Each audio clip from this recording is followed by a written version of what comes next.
ginawa ko to sa probinsya kasi nagkaroon kami ng chance umuwi ng probinsya ni na Jam.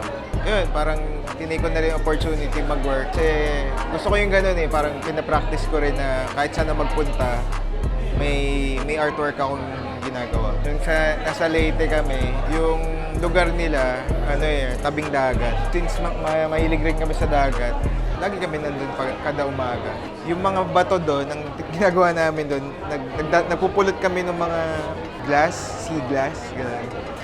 So, ganun, kada umaga. So, kaya itong isang work na ginawa ko, parang, yung title niya, Stone Skipper. Yung naisip ko ngayon sa painting process, para siyang, gusto ko i-relate dun sa ganong metaphor. Yung parang, kailangan mo siyang paskipin ng marami, parang gano'n. So, sa pagdadampot ng mga materials, parang pinifeel mo rin kung ano ba yung, maganda ba tong pato na to, or parang gano'n lang. So, yun lang yung story behind that. Tsaka, tungkol siya sa, tawag doon, transition. Yung para kang lumipat. Kaya may mga skull din. Siguro para mag-symbolize ng life and, passing. So, parang ganun siya. So, itong ibang works din, mostly based lang kung ano yung nakita ko dun sa paligid. Dun sa pinagagawaan ko, kita yung mga nyog.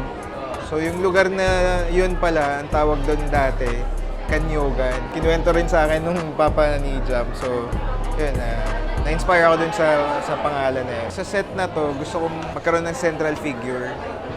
Unlike dun sa ginagawa ko dati na medyo nagpo-flow lang. So, this time, parang gusto kong magkaroon ng